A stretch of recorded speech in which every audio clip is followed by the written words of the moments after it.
The birth of a giant in humble surroundings. The story of Apple is one of the most emblematic and fascinating narratives in tech entrepreneurship. What began in 1976 in a modest garage in Los Altos, California, at the hands of two young visionaries, Steve Jobs and Steve Wozniak, would lay the foundations for a company that would not only revolutionize personal computing, but also transform entire industries and the way we interact with technology and the world. Beyond the glamorous image Apple projects today, its beginnings were marked by passion, ingenious innovation, and a series of challenges that tested the determination of its founders.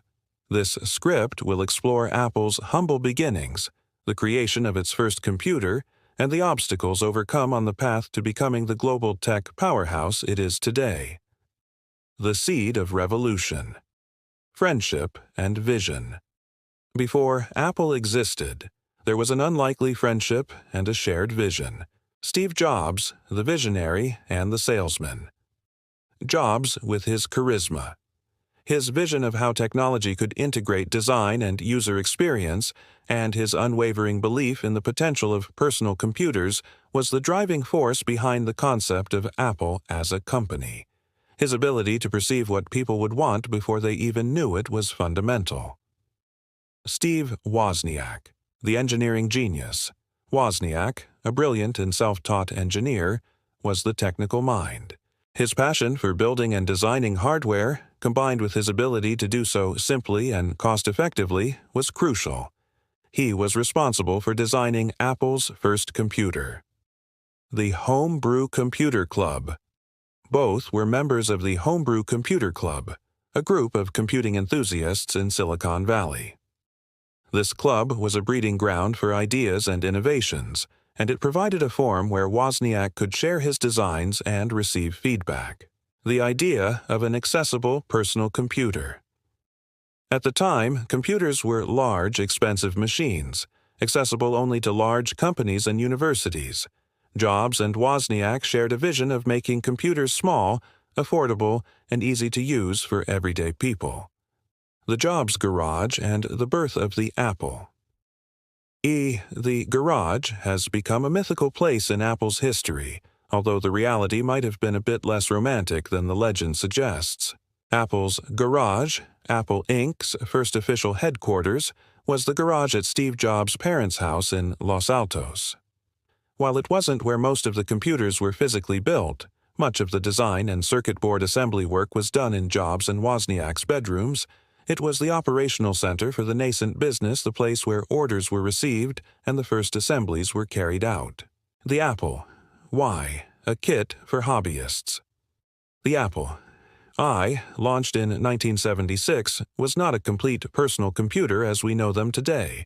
It was a printed circuit board that users had to assemble and connect to their own keyboard and monitor.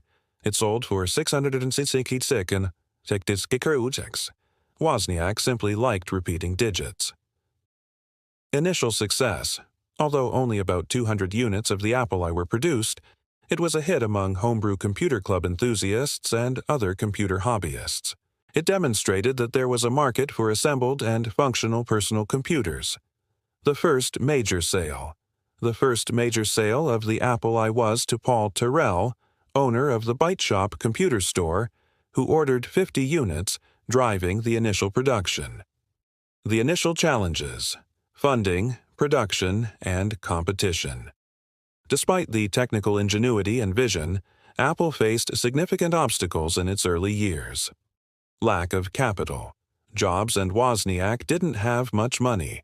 The Apple I was built with limited capital, often financed by selling calculators and equipment they owned. The financial partner, Mike Markula. To take the next big step, Apple needed serious investment. In 1977, Mike Markula, a former Intel executive, invested $250,000 and joined Apple, providing capital, business expertise, and credibility to the young company. The Apple I, a revolutionary advance. With Markula's investment, Apple was able to develop and launch the Apple II in 1977. This was a true personal computer, ready to use, with a plastic casing, color graphics, and significant expansion capability. It was a massive commercial success and put Apple on the map. Growing competition. As the personal computer market grew, so did the competition. Companies like Commodore and Tandy, with the TRS-80, entered the market, forcing Apple to constantly innovate and differentiate itself. Management and structure. Apple's rapid growth brought management challenges. Jobs, though a visionary, was known for his intense and sometimes volatile leadership style. The company went through several restructurings and personnel changes in its early years. The software challenge. Initially, software was limited for personal computers. The launch of the VisiCalc spreadsheet in 1979 for the Apple II was a key factor that made personal computers an indispensable tool for businesses, boosting Apple's sales. The Apple culture: innovation, design, and rebellion. From its very beginnings, Apple cultivated a unique culture that would become part of its brand identity. Focus on design and user experience. Unlike many of its competitors, Apple, under Jobs' influence, always placed primary emphasis on elegant design, ease of use, and an intuitive user experience. The "Think Different" mantra. This famous Apple slogan, though popularized later, encapsulated the company's original spirit: to challenge the status quo, think differently, and create products that were not only functional but also beautiful and inspiring. Innovative marketing. Apple has always been known for its groundbreaking marketing. The famous 1984 Macintosh advertisement, directed by Ridley Scott and aired during the Super Bowl, is an iconic example of how Apple used advertising to present itself as a liberator against conformity. The pursuit of innovation. Even after the success of the Apple II, the company continued to pursue the next big breakthrough, leading to the development of the Apple Lisa, a commercial failure, and later, the revolutionary Macintosh. The legacy of the garage.